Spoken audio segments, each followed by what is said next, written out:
বিকেলের দিকে সাইনাকে আনব্লক করেছে তাজদার সিদ্দিকী। কোনো মেসেজ দেয়নি। সাইনা শুধু খেয়াল করলো তাকে আনব্লক করেছে। সাথে সাথে সেও এদিক থেকে তাজদারকে ব্লক করে দিল। সোদবোধ হওয়া দরকার। তিতলি বিয়ে খেয়ে এসে ঠুসে ঠুসে ঘুমাচ্ছে, হাত পা ছড়িয়ে ছিটিয়ে। কোথাও গেলে সেখান থেকে আসার পর তাকে ঘুমোতে হয়। ঘুম ভাঙলো নিজের ফোনে রিংটনের শব্দে। বালিশের পাশ থেকে ফোনটা হাতে নিয়ে কল রিসিভ করলো সে। কানে দিতেই তাজদারের গলা শুনে লাফিয়ে উঠল। তিতলি, জি ভাইয়া। সাইনার ফোনটা নিয়ে ভাইয়ার নাম্বারটা সব জায়গা থেকে আনব্লক করো। তিতলি শুরুতেই কিছু বুঝতে পারল না, মানে কে কাকে ব্লক করেছে। তাজদার বলল, শুনতে পেয়েছো? হ্যাঁ হ্যাঁ, যাচ্ছি। কোথাও যেতে হলো না। ওয়ার্ড্রোপের ওপরেই সাইনার ফোনটা পাওয়া গেল, কিন্তু লক খোলার পাসওয়ার্ড জানা নেই। অগত্যা ফোনটা নিয়ে সাইনার কাছে ছুটতে হলো। লন্ডনের ক্যানারি ওয়ার্ফের ৩৩ তলায় একটি আধুনিক টাওয়ারের তাজদারের অফিস। এখন সেখানে স্থানীয় দুপুর ১টা। দিনের আলো ঝলমলে হলেও বিশাল কাচের জানালা দিয়ে দেখা যাচ্ছে ঘন সাদা মেঘের দ্রুত আনাগোনা। তাজদার ৩৩ তলার ক্যান্টিনের একটি কোণে লম্বা গ্রানাইট কাউন্টারের পাশে একা বসে আছে। তার সামনে প্লেটে রাখা curry with garlic naan, sushi roll, chicken tikka kebab, fresh orange juice. বাম দিকে ল্যাপটপটা খোলা, যদিও তার মনোযোগ এখন ফোনে। সে আরাম করে হেলান দিয়ে বসল। ধূসর রঙের পিস স্যুটটি তা সুডাম শহরে নিখুঁতভাবে মানিয়েছে। সাদা ক্রিপস শার্টের ওপর গাঢ় নেভি ব্লু টাইটা আলতো করে বাঁধা। বুকের পকেটে সামান্য উকি দিচ্ছে একই রঙের পকেট স্কয়ার। সে ফোনটা হাতে নিয়ে বসে রইল। কপালটা বরাবরের মতে কুঁচকে আছে। সাইনা বাড়ির পেছনে বেরিয়েছে একটু হাঁটতে। ঘরে ভালো লাগছিল না। সন্ধ্যা ৭টা। তার দাদিমা এসেছে তাকে দেখে। দাদিমার সাথে কথাবার্তা বলছিল সে। দাদিমা মজা করছে তার সাথে তাজদারের ব্যাপার নিয়ে। ঠিক তখনই তিতলি গেল তার কাছে, বলল, সাইনা, পাসওয়ার্ডটা বলো। সাইনা তার দিকে ফিরল, অবাক হলো। কেন? আরে বলো না। কত? সাইনা পাসওয়ার্ড বলল। তিতলি লক খুলে তাজদারকে সব জায়গা থেকে আনব্লক করে সাইনাকে ফোনটা ধরিয়ে দিয়ে চলে গেল। আনব্লক করার সাথে সাথে কল ভেসে এলো তাজদার সিদ্দিকীর। সাইনা সময় দেখে নিল। এখন তো অফিসে থাকার কথা, ফোন দিচ্ছে কেন? সে কিছুক্ষণ ফোনের দিকে চেয়ে রইল। কল কেটে গেল, আবার কল এলো। দাদিমা বলল, বউ পাগল সোনা মিয়া নাকি? সাইনা বলল, ধর ধর, ফোন ধর। সাইনা ফোন রিসিভ করে দাদিমাকে ধরিয়ে দিল। সাথে সাথে তাজদার সিদ্দিকী গমগমে গলায় বলল, সাইনা, লাঞ্চ টাইমে ফোন দিয়েছি, খবরদার আর ব্লক করবে না। যথেষ্ট শোধ নিয়েছ। আমি অফিস থেকে ফিরে কল করছি। সাথে সাথে যেন পাই। দাদিমা তার কথাগুলো বুঝলেন না। ধীরে ধীরে ডাকলেন, নাচ জামাই। তাজদার সিদ্দিকী একটু চুপ থেকে ডেকে উঠল, দাদু। দাদিমা হাসলেন। হ্যাঁ। তাজদার সালাম দিয়ে সে বলল, সাইনা কোথায়? দাদিমা সালাম নিয়ে বললেন, আছে পুকুর ঘাটে। কেমন আছেন আপনি? আছি ভালো। মাঝে মধ্যে ফোন টোন দিও নাচ জামাই, তোমার সাথে কথা বলতে ইচ্ছে করে। হ্যাঁ দেব, এখন প্রচুর ব্যস্ততা যাচ্ছে, তাই সময় হয়ে উঠছে না। সময় করে দেব। বাড়ির সবাই ভালো আছে তো? হ্যাঁ আছে। সানু, নে কথা বল। সাইনা এগিয়ে এলো, ফোনটা দাদির হাত থেকে নিয়ে কানে চাপা দিল। একটা দীর্ঘশ্বাস ভেসে এলো। তীক্ষ্ণ স্বরে বলল, বিজি টাইমে কল কেন? সাইনার দিক থেকে আর কিছু বলার আগেই তাজদার শান্ত ধীর স্বরে উত্তর দিল, একটা মানুষ আমাকে ব্লক করে রেখেছে, তাই। পেনফুল। সাইনা চুপ করে রইল। শোধবোধ হয়ে গেছে নাকি আরও রাখা উচিত? তাজদার শান্তভাবে মাংসের একটি ছোট টুকরো মুখে তুলে নিল। গলার স্বর সামান্য নরম করল, আমি অফিস থেকে ফিরে কল দেব। সাথে সাথে যেন পাই, জরুরি কথা আছে। তুমি বাইরে কি করছো এই ঠান্ডার মধ্যে? ঘুরছি। সবাই বলে আমি নাকি হাঁটাচলা করি না, তাই হাঁটতে বেরিয়েছি। আপনার খাওয়া শেষ? খাচ্ছি। খাওয়া দাওয়া শেষ করে ব্লক করুন। তাজদার বলল, আমি কিন্তু। সাইনা তার কথা কেড়ে নিয়ে বলল, মস্করা বোঝেন না যখন তখন করতে চান কেন? আমার সাথে আর কখনো মস্করা করবেন না। আপনি করতে পারেন, কিন্তু আমি করলেই রেগে যান। আমি আজকের পর থেকে আপনার সাথে জীবনেও মস্করা করব না। শেষের কথাটা মনে হলো সে অভিমান করে বলেছে। অন্তত তাজদারের কানে এমন শোনালো। ব্লক দেওয়া অবশ্যই ভুল হয়েছে, কিন্তু এই মেয়ে কখনো তার শূন্যতা অনুভব করছে কিনা সেটা হয়তো কখনোই তার পক্ষে জানা সম্ভব হবে না। সাইনা মমতাজ নিজেকে তার সামনে কখনোই খোলা খাতার মতো মেলে ধরবে না। সুখী দাম্পত্যের চাদরে ঢাকা এই নীরব বিক্ষোভের সংসার আর কতদিন চলবে জানা নেই।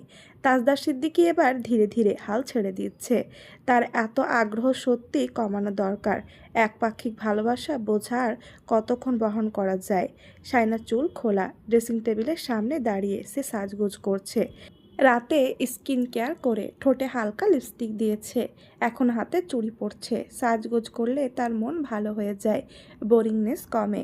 তাজদার সিদ্দিকী এখনই কল দেবে, সহজে ছাড়বে না।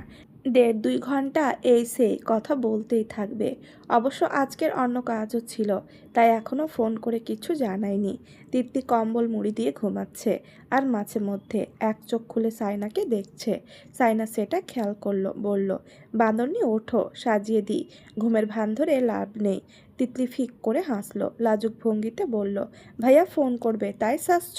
সাইনা কপাল কুঁচকে ফেললো। তিতলি হাসছে, এত জোরে হাসছে যে শব্দ হচ্ছে না, কিন্তু পালং কাঁপছে। সাইনাও তার হাসি দেখে নিজেও হাসতে লাগলো। পাজি মেয়ে কোথাকার, তোমার ভাইয়াকে বলে দেব কথাটা। তিতলি কানে ধরল, না ভাই, আমার একটা মান সম্মান আছে। সাইনা হাসতে হাসতে বলল, তোমার মান সম্মান আমি বের করছি। তিতলি প্রসঙ্গ পাল্টে বলল, এদিকে আসো, তোমাকে আরো সুন্দর করে সাজিয়ে দিই। কাজল দাও। না, রাতে কাজল পরতে ভালো লাগে না। আরে দাও। তিতলি তাকে জোর করলো। সাইনা তার কথা রাখতে খুব সুন্দর করে চোখে কাজল পরল, ঠোঁটের লিপস্টিক একটু গাঢ় করলো, কানে দুল পরল, চুলগুলো মাঝখানে সিথি করে আয়নায় নিজেকে কয়েকবার দেখলো। তিতলি বলল, নায়িকা নায়িকা লাগছে। ও বাল্লে বাল্লে। নাচতে নাচতে ধপ করে শুয়ে পড়ে সে, কম্বল টেনে নিল মাথার ওপর। সাইনা বলল, ঘুমাও। কান খাড়া করে আমাদের কথা শুনলে সোজা ঘরের বাইরে। তিতলি কম্বল ফেলে দিয়ে বলল, একটু শুনলে কি হবে? সাইনা ঠোঁট উল্টে বলল, সমস্যা নেই, তোমার ভাইয়া আর আমার কথাগুলো দেশবাসী শোনার মতো। তাজদার সিদ্দিকী রান্নাঘরের গ্রানাইট কাউন্টারের ওপর ঝুঁকে মনোযোগ দিয়ে লাল ক্যাপসিকাম কাটছে। তার মনোযোগ দেখে মনে হচ্ছে প্রতিটি ফালি একই মাপের হতে হবে, নইলে বিরাট সমস্যা হয়ে যাবে। আকাশে আজ মস্ত বড় একটা চাঁদ। চাঁদের আলো বড় জানলা দিয়ে এসে পড়েছে কিচেন জুড়ে। তার পরনের হালকা গ্রে রঙের শার্টের হাতার ভাঁজ কনুই পর্যন্ত তোলা, ভিজে চুলের কিছু গোছা কপালে এসে পড়েছে। গোসল করার ঠিক পরের এই এলোমেলো রূপে তাকে বড় নিষ্পাপ দেখায়। ভিডিও কলে সাইনা হাসছে তাকে দেখে। তার এত সিরিয়াসনেস দেখে মনে হচ্ছে ক্যাপসিকামের নিউরোসার্জারি করছে। তাজদার ক্যাপসিকাম কাটা শেষ করে নাইফটি সন্তর্পণে নামিয়ে রেখে ফোনের স্ক্রিনে তাকালো। তার চেহারা ক্লান্ত, কিন্তু হাসি মুখের একটি রেখা ফুটে উঠল সাইনাকে দেখা মাত্রই। হ্যালো। সাইনার চোখ দুটো দেখা যাচ্ছে, মুখের সামনে ওড়না দিয়ে চেপে ধরে রেখেছে। তাজদার নাইফটা তুলে সরু চোখে তার দিকে তাকিয়ে বলল, কাজল, হঠাৎ এত সাজগোজ? সাইনা তিতলির দিকে তাকালো। তিতলি কম্বল দিয়ে মুখ ঢেকে বলল, আমি শুনতে পাইনি। সাইনা ক্যামেরার দিকে তাকিয়ে বলল, হুম, মুখ থেকে ওড়না সরাও স্টুপিড। সাইনা সরালো না, তার অসম্ভব লজ্জা লাগছে। তিতলি তাকে চিমটি দিয়ে ফিস করে বলল, আই লাভ ইউ বলো, গাধা। তুমি এত আনরোমান্টিক কেন? বলো, ভাইয়া খুশি হয়ে যাবে। চিমটি দেওয়ায় সাইনা নিজের বাহু চেপে ধরল, মুখ থেকে হাতটা সরে গেল। তিতলিকে বলল, দাঁড়াও, তোমাকে আমি দেখে নিচ্ছি। তাজদার সিদ্দিকী সেই ফাঁকে তাকে দেখে ফেলল। সাইনা সাথে সাথে মুখ ঢেকে বলল, জানেন তিতলি আজকে কি করেছে? তাজদার সিদ্দিকী কিচেনে ব্যস্ত, কাজের ফাঁকে বলল, কি? আজও ক্লাব থেকে একটা ফ্রাইড চিকেন নিয়ে এসেছে আমার জন্য। Lucky you. Yes, I know that very well. আমি অবশ্যই লাকি। আমার ননদিনী সবচেয়ে ভালো। তিতলি ফিস করে বলল, তুমি খুব বেরসিক সাইনা, যাও, তোমার সাথে আর কোনো কথা নেই। আই মিস ইউ অন্তত বলো, ভাইয়া খুশি হয়ে যাবে। কচু, আমাকে পচাবে। আমার বরকে তুমি আমার চাইতে বেশি চেনো না। তিতলি টেনে টেনে বলল, আমার বর? সাইনা তাকে জোরে একটা চিমটি দিল। তিতলি হিসিয়ে বলল, ভাই তাজদার, দেখেন আপনার বউ আমাকে কি পরিমাণ অত্যাচার করতেছে। ভাই আপনি এই বিচার করেন ভাই করেন। সাইনা তার কথা শুনে না হেসে পারল না। খিদে লেগেছে তাজদার, তাই এখন খাওয়ার জন্য স্প্যানিশ অমলেটের জন্য কাস্ট আয়রনের ভারী প্যানটি হবের সামনের ডান দিকের মাঝারি আকারের বার্নারে বসালো। নব ঘুরিয়ে বার্নারটি চালু করলো। সাথে সাথে পরিষ্কার নীল ফ্লেম জ্বলে উঠল। কাচের সারফেসে প্রতিফলিত হচ্ছে সেই আগুন। প্যানটি গরম হতে তাতেই পরিমাণ মতো অলিভ অয়েল ঢেলে তেলটি পুরো প্যানে ঘুরিয়ে নিল সে। তারপর প্রয়োজনীয় সরঞ্জাম ঢেলে দিয়ে হাতটা মুছে ক্যামেরার দিকে তাকালো। সে ক্যামেরার দিকে তাকিয়েছে, সেটা সাইনা খেয়াল করলো একটু পর, আর তখনই মুখের সামনে কম্বলটা তুলে নিল। তাজদার ওপাশে শব্দ করে হেসে ওঠে, আবারও কাজে ব্যস্ত হয়ে পড়ল। সাইনা মুখ লুকিয়ে লিপস্টিক একটু একটু করে মুছে নিতে লাগলো। পরনের ওড়নাটা দিয়ে তিতলি ঘুমিয়ে পড়েছে। সাইনার বিশ্বাস হলো না যদিও, কিন্তু সে কয়েকবার সুরসুরি দিল। তিতলির পেটে হাত দিতে সে লাফিয়ে উঠে সুরসুরি সইতে না পেরে, কিন্তু এবার নড়াচড়া নেই দেখে সাইনা নিশ্চিত হলো সে ঘুমিয়ে পড়েছে। তাজদার অমলেটটা নামিয়ে চামচ দিয়ে কেটে মুখে পড়ল, আর এক টুকরো সাইনার দিকে বাড়িয়ে দিল। সাইনা বলল, লোভ দেখিয়ে লাভ নেই। টুকরোটি মুখে পুড়ে তাজদার বলল, আমাকে লোভ দেখিয়ে লাভ নেই। সাইনা সাথে সাথে তার ইঙ্গিত বুঝে নিয়ে হাঁটুতে মাথা গুজে বলল, ধুত্তেরি। তিতলির দিকেও একবার তাকালো সে, শুনতে পেল কিনা তাজদার সিদ্দিকীর হাসির শব্দ ভেসে আসছে। ডিনারের জন্য রান্নাবান্না শেষ করতে করতে প্রায় অনেকটা সময় পেরিয়ে গেছে। সাইনার ঝিমুনি আসছে, সে শুয়ে পড়ল। তাজদার খেতে বসেছে তখন। সাইনার চোখ বন্ধ। তাজদার কথা বললেই চোখ মেলছে। তার পেটে হঠাৎ ব্যথা লাগছে। ইদানিং এমনটা হচ্ছে, মাঝরাত থেকে ব্যথাটা শুরু হয়, অনেকক্ষণ ব্যথাটা স্থায়ী হয়, তারপর ধীরে ধীরে কমে আসে। তাজদার খাওয়া দাওয়া সেরে নিজের রুমের দিকে কাজ শেষ করলো। তারপর এক মগ কফি নিয়ে সামনে ল্যাপটপ নিয়ে বসলো। ক্যামেরার দিকে তাকালো। সাইনা কপাল কুঁচকে শুয়ে আছে। সে গলা ঝেড়ে কেসে বলল, হ্যালো। ঘুম? সাইনা চোখ মেলল, ধীরে ধীরে উঠে বসলো। ব্যথাটা অসহ্য লাগছে। তাজদার বলল, এখনও বেবি আসেনি, তার মধ্যে তোমার এই অবস্থা হয়ে গেছে। ও আসার পর তোমাকে আর খুঁজেই পাবো না। কোনো সমস্যা হচ্ছে? সাইনা মুখ ফিরিয়ে নিল, বলল, আর 10 বছরেও আমি বাচ্চা কাচ্চার নাম নেব না, এবার যদি বেঁচে ফিরি। তাজদার সিদ্দিকী মাথা দুলিয়ে বলল, আচ্ছা, আমি দেশে ফিরি তখন দেখা যাবে। সাইনা তার কথার ইঙ্গিত বুঝে ক্যামেরার দিকে অবাক চোখে তাকালো। হ্যাঁ করে রইল কিছুক্ষণ। তাজদার কফির মগে চুমুক দিয়ে হাসিটা আড়াল করে রাখল। সাইনা বিড়বিড় করছে। তাজদার নিশ্চিত সে নির্ঘাত চাটগাঁইয়ার বিখ্যাত গালিটা দিয়ে বসেছে এতক্ষণে। সাইনা একটু রাগী ভঙ্গিতে বলল, আপনার দেশে আসার কোনো দরকার নেই। আসবো না, আসবো না, তুমি রিল্যাক্সে থাকো। পরিস্থিতি গুমোট হয়ে আসছে দেখে সাইনা বলল, আপনি ঘুমাবেন কখন? কফি নিয়েছেন কেন? কফি খেলে আর ঘুম হবে? আজব, আমার এমনিতেই ঘুম কম হয়। কেন? আবার কেন? পাশে বউ নেই তাই। আমি তাকে খুব বাজেভাবে মিস করছি। কি বোকা বোকা কথা বলছি না? হ্যাঁ হ্যাঁ। সহজ সরল নিষ্পাপ স্বীকারোক্তি। সাইনা চুপ হয়ে গেল। তাজদার সিদ্দিকী কিছুক্ষণ পর তার দিকে তাকিয়ে বলল, ঘুমাম। সাইনা বলল, ওকে, তবে একটা কথা শুনুন। তাজদার কফির মগে চুমুক দিতে দিতে তার দিকে তাকালো এবং শুনল। সাইনা অকপটে বলল, সেও আপনাকে মিসটিস করে। শুভরাত্রি। সাইনা আজ দেরি করে ঘুম থেকে উঠল। বিয়ের পর থেকে তার মধ্যে চরম আলস্য চলে এসেছে, সব নিয়মের হেরফের। গত শীতেও সে দাদিমার সাথে সকাল সকাল উঠে নামাজ কালাম কোরআন পড়তো, ঘরের কাজবাজ করত, দুপুরে বিলে গিয়ে গরম রোদ গায়ে মাখত, বেড়াতে যেত, এক গাদা বাচ্চা কাচ্চা পড়াতো, সবার সাথে চিল্লাপাল্লা হইচই, রোজ এক একটা ইউনিক রান্না করে ভাইদের মুখ থেকে প্রশংসার আশায় হাঁ করে বসে থাকতো। সবাই খেয়ে প্রশংসা করলে তার আনন্দ দেখে কে? গত বছর শীতে সে সবখানে বেরিয়েছে, আপাদের শ্বশুরবাড়ি, মামার বাড়ি, খালাম্মাদের বাসায়, ফুপুদের বাসায়। বিয়ে হয়ে যাবে তাই হয়তো সবার বাড়িতে গিয়ে দেখে এসেছিল। জানে না আর কখনো ওভাবে বেড়ানো হবে না। সবাই তখন বলাবলি করছিল বিয়ে হয়ে গেলে আর আসতে পারবে না। ঘর সংসার সামলে মেয়েরা আর কোথাও বেড়াতে যাওয়ার কথা ভাবতেও পারে না। গত বছর এই দিনে সে খুব ছটপটে উচ্ছ্বসিত ছিল, অথচ একটা বছরের ব্যবধানে কি থেকে কি হয়ে গেল। এমন না যে বিয়েটাকে সে এইসবের পেছনে দায়ী করে। বিয়ের মতো এমন একটা পবিত্র সম্পর্ক কখনো তার এই অবসাদের অনুভূতিহীনতার কারণ হোক তা সে চাইছে না। কিন্তু সে এতদিনে একটা কথা উপলব্ধি করেছে, বিয়ের পর সে তার জীবনটাকে আগের মতো দেখছে না। তার ওপর যা চাপিয়ে দেওয়া হয়েছে তা সে অনায়াসে গ্রহণ করার পর তার জীবনটা পাল্টে গেছে।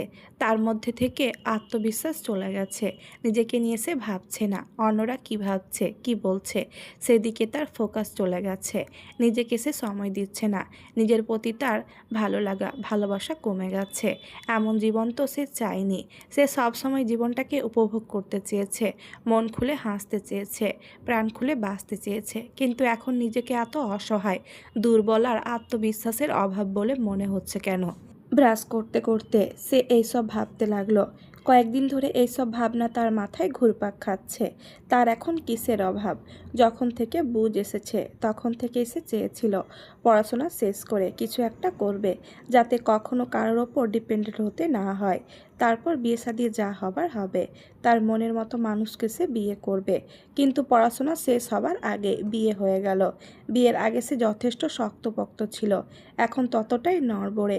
শুধু তাজদার সিদ্দিকীর ওপর নির্ভর হওয়ার জন্য, নাকি বিয়ের আগে উপার্জন করে যে হাত খরচের টাকা সে পেত সেই সব এখন পায় না বলে, নিজের পয়সায় কিছু করতে পারছে না বলে এমন হচ্ছে। এমন তো না যে সে নিজের পয়সায় খেতে পারত, টিউশনি করে যা পেত তা দিয়ে সে নিজের শখ পূরণ করত, পরিবারের পেছনে খরচ করত। এটা কিছুতেই মূল কারণ হতে পারে না। আত্মবিশ্বাসের ঘাটতিটা ঠিক কী কারণে? কেন সে সব কিছু আগের মতো ভাবতে পারছে না? স্বামীর টাকা নিজের পেছনে খরচ করতে পারাটাও তো আল্লাহর একটা রহমত যা সে পেয়েছে। কিন্তু তার অসন্তুষ্টিটা ঠিক কোন জায়গায় সে এখনও অবধি বুঝে উঠতে পারছে না। সে মোটেও চাইছে না বিয়েকে দায়ী করতে। অতীত সবসময় ঝামেলা বাড়ায়, অশান্তি টেনে আনে। সে এখন যা আছে সবটা নিয়ে বাঁচতে চায়। জীবনটা বড় একঘেয়ে হয়ে যাচ্ছে। সে নিজেই নিজের ওপর বিরক্ত। অথচ বিয়ের আগে সে আয়নায় নিজেকে দেখার পর নিজেই খুশি হয়ে যেত, বুকটা ভরে উঠত। আর এখন আয়নায় তাকাতে ইচ্ছে করে না, জোরে করে হাসি টানতে হয় ঠোঁটের কোণায়। এভাবে তো সে বাঁচতে চায়নি। ব্রাশ করে মুখ হাত ধুয়ে নিল সে। বাড়িতে বোয়া রাখা হয়েছে, কাটাকুটি, ঘরদোর মোছা, থালা বাসন ধোয়া আর কাপড় চোপড় ধুয়ে দেওয়ার জন্য। তাদের পাশের এলাকায় বাড়ি থেকে এনেছেন উনি। মোখলেসের মা ডাকে সবাই। স্বামী বিয়োগের পর ছেলেগুলোর অল্প বয়সে বিয়ে করে ফেলল। ছেলের বউরা ওনাকে আর ঘরে রাখলো না। তার অবশ্য অপ্রয়োজনীয় কথা বলার রোগ আছে। তাসনুভা দুই চোখে সহ্য করতে পারে না। বেশি কথা বলা মহিলা তার পছন্দ নয়। তার ওপর যদি এমন হয় কথা পেঁচানো মহিলা, ওর জন্যই বাড়িতে বোয়া রাখা যায় না। কিছুদিন যেতে না যেতে সে চরম বিরক্ত হয়ে পড়ে তাদের ওপর। বুয়া থাকবে বুয়ার মতো, বাড়ির ব্যক্তিগত ব্যাপারে কেন নাক গলাবে? এই বাড়ির কথা কেন বাইরে গিয়ে বলবে? সে এইসব কাজকে ছোটলোকি কাজ কারবার বলে। আগে তাজদারও এইসব কাজের লোক সহ্য করতো না। তাদের বাড়িতে অন্য মানুষজন ঘুরে বেড়াবে, এইসব তার একদম পছন্দ ছিল না। তাই রওশনারা থালা বাসন মাজা আর কাপড় চোপড় ধোয়ার জন্য বুয়া রাখতো। তাদের এটা শর্ত দিয়েছে রান্নাঘরের মধ্যেই যেন তারা সীমাবদ্ধ থাকে, অন্যদিকে যেন কান না দেয়। সাইনার কালকে হঠাৎ করে চিতই পিঠা খেতে ইচ্ছে করছিল খেজুরের রস দিয়ে। সাহিদা বেগমকে ফোনে জানিয়েছে। তিনি বলেছেন, তোকে কাল নিয়ে আসবো আমি গিয়ে। গরম গরম পিঠা খাবি ইচ্ছে মতো। শাওনকে খেজুরের রস আনতে বলি। সাইনার এতদিনে যা খেতে ইচ্ছে হয়েছে সে সব খেতে পেরেছে। নোনতা ইলিশের ভুনা খেতে ইচ্ছে করছিল। আনিস পাঠিয়ে দিয়েছে গত সপ্তাহে। যদিও এটা নিয়ে রওশনারা তাকে বকেছেন, কিন্তু সাইনা ওনাকে আশ্বস্ত করেছে তাজদার সিদ্দিকী এইসব নিয়ে কিছু বলবে না। ওই বাড়িতে থাকলে ভাইয়ারা এমনিতেও তার পছন্দের খাবার দাবার আনতো। ওখানে যেতে দিচ্ছে না বলে এই বাড়িতে পাঠাচ্ছে। সাইনা সকালে নাস্তা করার জন্য রান্নাঘরের দিকে যাচ্ছিল। তিতলি অন্যদিন তার ঘরে এসে ডেকে নিয়ে যায়। আজ তার সারা শব্দ নেই। তিতলির কথা ভাবতে ভাবতে সে তৌসিফের ঘরের সামনে গিয়ে থামল। সেখানে তিতলি কাঁদছে, আবার এলোমেলো বকে যাচ্ছে। তৌসিফের হাসির শব্দ ভেসে আসছে। পেট চেপে মানুষ যেভাবে হাসে তৌসিফ সেভাবে হাসছে। সাইনা দরজার সামনে গিয়ে দাঁড়ালো। গো গো শব্দ করলো কোনো একটা মেয়েলি কণ্ঠস্বর। সে ঘরে পা রাখতেই তার ঠোঁট হাঁ হয়ে গেল। তিতলির মুখ হাত পা বেঁধে মেঝেতে ফেলা রাখা হয়েছে। তৌসিফের হাতে মোটা একটা বেত। তিতলির সামনে চেয়ারে ঝুঁকে বসে তিতলিকে ভয় দেখাচ্ছে আর বলছে, কাঁদলে ছেড়ে দেবো, নইলে ছাড়া পাবি না। একটু করে কেঁদে দে। তিতলি কাঁদল না, বরং তাকে চোখের পুতলি ঘুরিয়ে দেখল। সে কিছুতেই কাঁদবে না। এবার দুজন একসাথে সাইনাকে দেখল। সাইনা অবাক হয়ে বলল, এসব কি ভাইয়া? তৌসিফ হেসে উঠল। সত্যিটা বলবো? সাইনা কি বলবে খুঁজে পাচ্ছে না। সকাল সকাল এরা কি শুরু করে দিয়েছে? তৌসিফ বলল, এই চোরনি কাল আমার পকেট থেকে 20 টাকা কট করেছে। সকাল সকাল আবারও এসে আমার শার্টের পকেটে টাকা হাতড়াচ্ছিল। হাতে নাতে ধরে ফেললাম। তিতলি আবারও চোখ উল্টে তাকে বিদ্রূপ করছে। তার হাত বেঁধে রেখেছে তাতে কি, চোখ তো আছে। সাইনা তৌসিফের কথা শুনে হেসে ফেলল। তিতলির দিকে তাকিয়ে বলল, হায় আল্লাহ, ননদিনী চোরে কথা শুনতে হচ্ছে। তিতলি কিছু বলতে চাচ্ছে কিন্তু বলতে পারছে না। সাইনার মনে হলো এক পক্ষের কথা শুনে তিতলিকে বিচার করা ঠিক হবে না। সে তৌসিফকে বলল, বড় আম্মু ডাকছে ওকে, আমি খুলে দিই। তৌসিফ বলল, না, ওর শাস্তি হলো 10টা পর্যন্ত এভাবে বসে থাকবে। তার আগে ছাড়া পেতে হলে ওকে কাঁদতে হবে। তিতলি চোখ গরম করে তাকাচ্ছে, তার মানে সে কাঁদবে না, কিছুতেই না। কাঁদতে কাঁদতে কাঁদার জন্য বললেও সে কাঁদবে না। No never. সাইনা বলল, ও নাস্তা খায়নি এখনো, আপনি খেয়েছেন? তৌসিফ বলল, হ্যাঁ, ওকে দেখিয়ে দেখিয়ে খেয়েছি। হাসতে লাগলো সে। এইবার তিতলির দিকে নজর গেল সাইনার। তিতলির চোখ জোড়া বলছে, একবার ছাড়া পায় তোকে কাঁদিয়ে ছাড়বো শালা। রওশনারার ডাক ভেসে আসছে হালকা। সাইনা ধীরে ধীরে হেঁটে রান্নাঘরে চলে গেল। তাকে দেখা মাত্রই জোহরা বেগম বললেন, সকালে নাস্তা নিয়ে এত সময় চলে গেলে বাকি কাজ হবে কখন? এই বজ্জাতটা কোথায়? সাইনা মুখ ফসকে বলে ফেলল, তৌসিফ ভাইয়ার ঘরে। জোহরা বেগম কপাল কুঁচকে বললেন, আবার ওর কাজে বিরক্ত করতে গিয়েছে নাকি? সাইনা বলল, না, দেখলাম কিছু একটা নিয়ে আলোচনা করছে। সত্যিটা বললে বিপদ বাড়বে মনে হলো সাইনার। তাসনুমা রান্নাঘরের এক কোণে রাখা টেবিলের সামনে বসে ব্রেকফাস্ট করছে। আজ বোধহয় শোরুমে যাবে না, নইলে আরও আগে সে সকালে নাস্তা খায়। সাইনা নাস্তা খেতে বসলো। ঠিক তখনই সাহিদা বেগম এলেন আনোয়ারা বেগমের সাথে কথা বলতে বলতে। সাইনা মাকে দেখে খাওয়া থামিয়ে দিল। সাহিদা বেগম বললেন, ও মা, তোরা এখন নাস্তা করছিস কেন? জোহরা বেগম বললেন, সেই ফজরের নামাজ পড়তে উঠেছি আমরা, এরাই দেরি করে ঘুম থেকে ওঠে, এক একজন নবাবজাদি। তাসনুমা কপাল কুঁচকে মেজমার দিকে তাকালো। সে কাল শোরুম থেকে ফিরে ছোট ভাইয়ার সাথে বসে বসে ভিডিও এডিট করছিল, ভয়েস ওভার দিচ্ছিল। দেরিতে ঘুমালে দেরিতে ঘুম ভাঙবে, খুব স্বাভাবিক। সাহিদা বেগমকে চা দিলেন জোহরা বেগম। সাহিদা বেগম খেতে চাইলেন না, সাইনার ইশারাই খেলেন। বললেন, আমি ওকে নিয়ে যেতে এসেছি, কাল চলে আসবে। আজকে সাবরিনা আসছে তো তাই। রওশনারা বলল, বোনকে দেখতে ইচ্ছে হলে শ্বশুরবাড়িতে আসবে, ওকে যেতে হবে কেন? সাহিদা বেগম ফ্যাকাসে হাসলেন, বললেন, ওরাও আসবে এখানে, কিন্তু সানু এখন যাক আমার সাথে। সাইনা এবার কথা বলল, আমি ওনাকে বলেছি বড় আম্মু। রওশনারা কিচেন কাউন্টারে কাপ রাখতে রাখতে বলল, তাহলে যাও, ওর জন্যই সমস্যা হয়, চলে এসো, থেকো না ওখানে। আচ্ছা দেখি। সাহিদা বেগমের সাথে করে বাড়ি চলে এলো। দিনটা শুক্রবার, ভাইয়ারা সবাই বাড়ি আছে। আপা, দুলা ভাই আর বাচ্চা কাচ্চারা সবাই আসবে। সাইনা ভাগনা ভাগ্নিদের বহুদিন পর দেখবে, তাই খুব উত্তেজিত। বাড়ির পেছনের উঠোনে দুটো জবাই করা মোরগ পড়ে আছে বাসের ঝুড়িতে। দেশি মুরগির মাংস খেতে খুব পছন্দ করে বড় আপা আর মেজো আপা। ওরা এলে আম্মা দেশি মুরগি রান্না করবেই। শাওন দাদিমার সাথে হাতে হাতে লাগিয়ে মুরগির পালক ছিঁড়ছে। সাইনাকে দেখে শাওন বলল, আর একটা চলে এসেছে ভাগ বসাতে। সাইনা মুখ মোচড় দিল। সাহিদা বেগম ধমকে বললেন, ওকে এসব বলবি না শাওন। সাইনা মায়ের আহ্লাদ পেয়ে শাওনকে আবারও জিভ দেখালো। দাদিমা বলল, লন্ডনওয়ালার বউ হাজির, আজকে তাহলে লন্ডনওয়ালার সাথে লম্বা একটা ফোন আলাপ হবে। শাওন বলল, লুচ্চামি ছাড়ো, ভালো হয়ে যাও মাসুদ। থুক্কু থুক্কু মাসুদের বউ। দাদিমা মোরগের পাটা দিয়ে শাওনের হাতে আঁচড় কাটল। শাওন জোরে একটা চিৎকার দিল। মায়ের পেছন পেছন রান্নাঘরে ঢুকলো সাইনা। সাবিনা ব্লেন্ডারে পেঁয়াজ রসুন দিয়েছে। সাইনাকে দেখে সে হাসলো। সাইনা বলল, বাবু কোথায়? ওর মেজো চাচ্চুর কোলে করে বাইরে ঘুরতে গিয়েছে।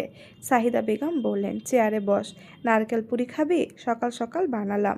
নারকেলগুলো ফ্রিজে ছিল, জানতামই না, বউ মনে করিয়ে দিল। তখন ভাবলাম কয়েকটা পুরি বানাই, সবাই যেহেতু বাড়িতে থাকবে। আনিস, আশরাফ আর তোর আব্বু কিছুক্ষণ পর পর চা খুঁজে। সাইনা বলল, কিছুক্ষণ পর খাবো, এখন খাবো না। মা আর ভাবির সাথে সাথে কথা বলতে বলতে আফসার সাহেব এলেন। সাইনা বাবাকে দেখে খুশি হয়ে গেল। উঠে গিয়ে বাবাকে হালকা করে জড়িয়ে ধরল। তিনি মেয়ের মাথায় হাত বুলিয়ে দিলেন, হাসলেন। চেয়ারে বসতে বসতে বললেন, জামাই ভালো আছে তো? তোর সাথে কথা টথা বলে? ফোন টোন দেয়? হ্যাঁ দেয়। ভালো ভালো মা, ওখানে সব ঠিকঠাক তো? হ্যাঁ। তুমি মাঝে মধ্যে যেতে পারো না? দূরে হলে যেতে। আচ্ছা যাবো যাবো, রাগ করিস না। আশরাফের মা, ওকে কিছু খেতে দাও। সাহিদা বেগম বললেন, ও কিছু খেতে চাইছে না এখন। সাইনা বুঝতে পারলো বাবার চা খেতে ইচ্ছে করছে, তাই সে নিজে গিয়ে গ্যাসের ওপর চা বসালো। শাওন মোরগের মাংস কেটে কুটে সাহিদা বেগমের হাতে দিয়ে দিল। বলল, মাংস কেটেছি, তার গিলা কলিজা লেগ পিস সব আমার। লাস্ট পিস খাবে দাদি। দাদিমা তার দিকে তেড়ে আসতেই শাওন হেসে উঠে দূরে চলে গেল। সাইনা সাবানদানি নিয়ে বেরোলো। শাওন ঘাটে নামতে নামতে বলল, মাংস কাটার জন্য আর কাউকে পাই না আম্মা। ধুর, মনে হচ্ছে গায়ে রক্ত মেখে হাঁটছি। মনি, আমার জন্য গামছার লুঙ্গি গেঞ্জি নিয়ে আয়। সাহিদা বেগমের চিৎকার চেঁচামেচি শোনা গেল। মেয়েটা এসে একটু জিরোতে পারল না। তুই ওকে কাজ ধরিয়ে দিয়েছিস, বেয়াদব ছেলে কোথাকার। সাইনা খেয়াল করেছে বিয়ের পর মা তার প্রতি খুব যত্নবান হয়েছে। কেন? উত্তর নেই। অনেক কিছুর উত্তর সে পায় না।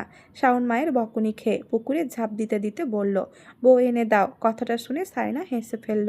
বাকিরা শুনতে পেল না অবশ্য। সেই জন্য তোয়ালি গেঞ্জি লুঙ্গি নিয়ে এলো। শাওন ডুব দিচ্ছে একের পর এক। শেষমেশ ডুব মেরে উঠতেই সাইনা বলল, ভাইয়া, তোমার প্রেমিকা এখন কই? তার ঠোঁটের মুচকি হাসি ঝুলছে। শাওন ঝাড়ি দিল, ওই শালি একটা ভণ্ড, খালি আমার পকেট মারা ধান্দায় থাকে। ওই ভণ্ডকে দিয়ে হবে না, বাপে কিছুদিন পর ধরে বিয়ে দিয়ে দেবে। সাইনা বলল, তুমি না বলেছ ওকে বিয়ে করবে? আনিসটা যদি বিয়ে করে ফেলতো তাহলে ওকে নিয়ে আসতাম আর কি। সাইনা মুখ বাঁকিয়ে বলল, টাকা পয়সা কামাই না, সে করবে বিয়ে, ঢং।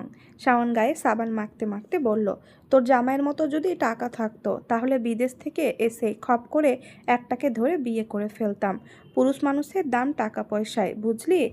দেখলি না তোকে কিভাবে বিয়ে করে ফেললো সবার কথা আগ্রাহ্য করে। টাকা থাকলে গুন্ডাগিরি হয়ে যায় হিরোগিরি, বুঝলি? সাইনা ঠোঁট বাঁকালো, বুঝলাম। তাজদার সিদ্দিকীর গায়ে জিন ভর করেছিল তখন। শাহন হো হো করে হাসল, বলল, বাপ রে বাপ, ওই মেয়েটার কথা ভাব। তখন গোটা পাড়া জানতো ওটার সাথে তাজ ভাইয়ের বিয়ে হবে। কি প্রেম মায়েরি। সাইনার এসব কথা ভালো লাগছে না শুনতে, কিন্তু সে আর তাদের বয়সী ছেলে মেয়ে, এমনকি ছোট ভাইয়া মেজো ভাইয়ার বয়সী সব ছেলেমেয়েরা জানতো ওই মেয়েটার সাথে তাজদার সিদ্দিকীর প্রেমের সম্পর্ক আছে। আকারে ইঙ্গিত আর তাদের ভাবসাব দেখে সবাই একদম নিশ্চিত ছিল ওদের মধ্যে কিছু একটা চলছে। তখন তাদের সমবয়সীদের মধ্যে আলাপ আলোচনার প্রধান বিষয়বস্তু ছিল তাজদার সিদ্দিকী আর নাভিয়া ইসলাম, তাজউদ্দিন সিদ্দিকীর ছোট ভাই, যিনি আমেরিকায় থাকেন সপরিবারে, তার বইয়ের বড় বোনের মেয়ে। ডাকনাম ছিল নেহা, তাসনুমার সমবয়সী ছিল। বলা চলে তাসনুমার প্রিয় ছিল সে। তখন গ্রামে তাসনুমা ছাড়া তেমন স্মার্ট কোনো মেয়ে ছিল না এই পাড়ায়। মেয়েটি রোজ রোজ নতুন ডিজাইনের পোশাক পরতো, যেটা তার সিগনেচার ছিল। সবাই তার পোশাক আশাক নিয়ে আলোচনা সমালোচনা করতো সব সময়, কারণ যে সে পোশাকগুলো পরতো। গ্রামে তখন সেই সব পোশাক এখানকার মেয়েরা পরাতো দূর, পরার কথা ভাবতেও পারতো না। মেয়েটি বেশিরভাগ সময় এক এক ডিজাইনের স্কার্ট পরতো। পাড়ার ছেলেদের এক প্রকার নজর কেড়ে নিয়েছিল মেয়েটি। আকাশ ছোঁয়া মুভিতে যে নায়িকা, যে কালো লেহেঙ্গা পরে নাচতো, তাকেই সবাই নেহা মনে করতো। আর এমন একটা সুন্দরী শিক্ষিত শহরে বড়লোক বাপের মেয়েকে গ্রামের সবচেয়ে বড়লোক পরিবারের ছেলে তাজদার সিদ্দিকী ডিজার্ভ করতো বলে সবার ধারণা ছিল। কত কানাঘুষা হয়েছিল তখন। এমনও রটে গিয়েছিল যে ওরা বিয়ে শাদী পর্যন্ত করে ফেলেছে আড়ালে, এমনকি আরও কত কিছু। তাজদার সিদ্দিকী আর তার পরিবারকে মানুষ ভয় পেত বলে তখন কেউ মুখ ফুটে কিছু বলতে পারেনি। সাইনার এখন ওইসব নিয়ে ভাবতে ভালো লাগছে না, যদিও সেই সব যদি সত্যি হয়ে থাকে তাহলে তার কোনো মাথা ব্যথা নেই। বয়সটা খারাপ ছিল তখন। তাছাড়া তাজদার সিদ্দিকীর হাজারটা দোষ ত্রুটি মেনে নিয়েছে সে, এখন ওসব সামান্য মনে হয় তার কাছে। শাওন তাকে ভাবনার জগৎ থেকে ফিরিয়ে আনলো। সে গোসল করে ফেলেছে। গামছায় রশিতে মেলে দিতে দিতে বলল, মনি, পেয়ারা খাবি? কোথায় থেকে?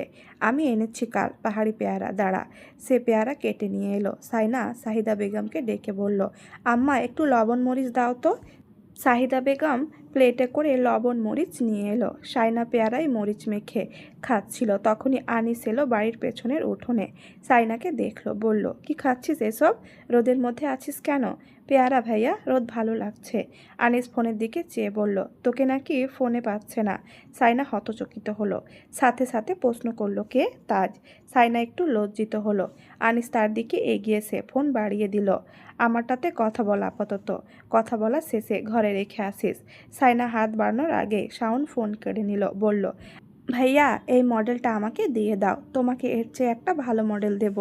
আনিস তার দিকে তাকালো, হতাশ নিঃশ্বাস ফেলে বলল, তোকে গদা দিয়ে পেটানো দরকার, বলে ভেতরে চলে গেল। শাওন দাঁত দেখিয়ে হাসছে। তাজদার সিদ্দিকীর ফোন আবারও এলো। সাইনা বলল, এগুলো খাওয়া শেষ করি, তুমি কথা বলো। সে দ্রুত পেয়ারা চিবোতে লাগলো। শাওন ফোন রিসিভ করতেই তাজদার সিদ্দিকী তাকে দেখে হেসে ফেলল। ব্রেকফাস্ট করছে সে। শাওনকে বলল, ছোট সম্বন্ধী। শাওন বলল, ভাই এখন নাস্তা করছেন নাকি? আব্বুর সাথে কথা বললাম এইমাত্র। আম্মু বলল সাইনা এই বাড়িতে, তাই ফোন করলাম। কেমন আছিস তোরা? আমি আছি আলহামদুলিল্লাহ। তুমি কেমন আছো? ওখানে শীত নাকি গরম? একা একা রান্না করে খাও নাকি? অফিসে যেতে কতক্ষণ লাগে? ছুটি কদিন? এই সেই হাজারটা প্রশ্ন ছুড়ে দিল সে। গল্প জমে উঠল দুইজনের। সাইনা আর বিরক্ত করল না। অনেকক্ষণ পর সে শাওনের পেছনে গিয়ে দাঁড়ালো। তাজদার অন্য কাজ করতে করতে কথা বলছিল, তাই সাইনাকে খেয়াল করেনি। যখন ক্যামেরার সামনে এলো তখনই শাওনের পেছনে সাইনাকে দেখা যাচ্ছে। গুঁড়ো মরিচ লবণ মিশিয়ে পেয়ারা মেখে খাওয়ায়, তার ঠোঁটের পাশে মরিচ গুঁড়া লেগে আছে। তাজদার সরু চোখ করে তাকালো শাওনকে, বলল, তোর পেছনে গ্রামের চাচাতো বোনটিকে দেখা যাচ্ছে বোধহয়। শাওন হেসে উঠে বলল, হ্যাঁ, গ্রামের চাচাতো বোন এখন আমার পাশের বাসার ভাবি। সাইনা ধুম করে তার পিঠে একটা কিল বসিয়ে দিল। শাওন বলল, কি হাত মাইরি, কি খাস তুই? তাজ ভাই। তাজদার সিদ্দিকির গলা ভেসে এলো। তোমার বউয়ের সাথে কথা বলো। আমাকে মেরেছে, নাও বকে দাও। সাইনার হাতে ফোন ধরিয়ে দিল সে। সাইনা মুখ মুছতে মুছতে ঘাটে গিয়ে বসলো। তাজদার সিদ্দিকির ক্যামেরার দিকে তাকিয়ে আছে। হাই। সাইনা মুচকি হাসলো। সকাল সকাল ফোন দিতে হবে কেন? খেয়ে দিয়ে অফিসে যান। তুমি কাল ফোন কেটে দিয়েছিলে কেন?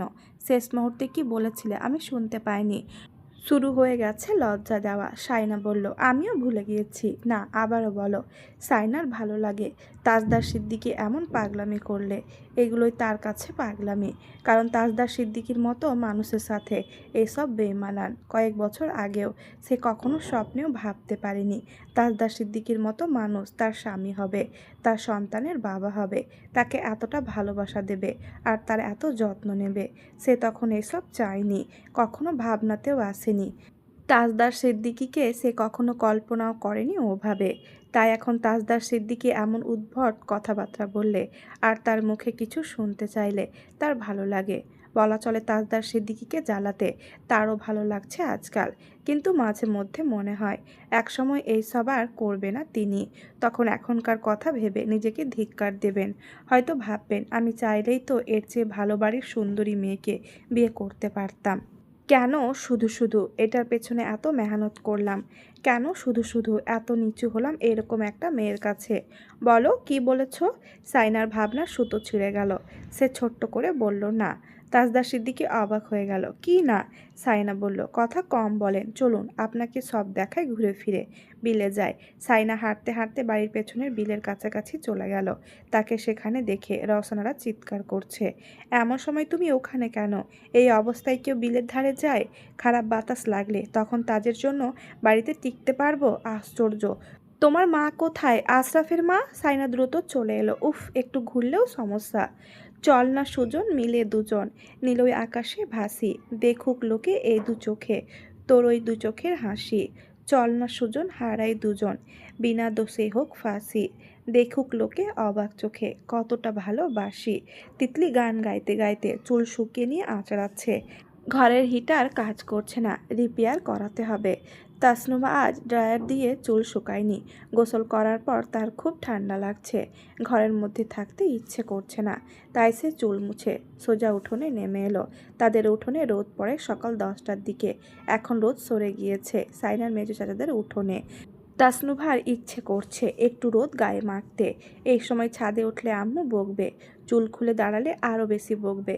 তাই সে সাইনার মেজো চাচাদের উঠোনের এক কোণায় এসে দাঁড়ালো। ভেজা চুলগুলো খুলে রাখা, টুপ টুপ করে পানি পড়ছে পাটিতে। সে হাতে তখনও সানস্ক্রিন মাখছে। পরনে সালোয়ার কামিজ, দুবাই সিল্কের ফ্লোরাল ডিজাইনের ওপর।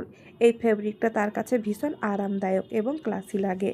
হঠাৎ কী যেন হলো, সে শিউরে উঠল। পিঠের ওপর গরম পানি পড়ল মনে হলো। চট করে পেছনে ফিরে তাকালো, কেউ নেই। সাথে সাথে ওপরে সাইনাদের বাড়ির দোতলার বারান্দায় তাকালো।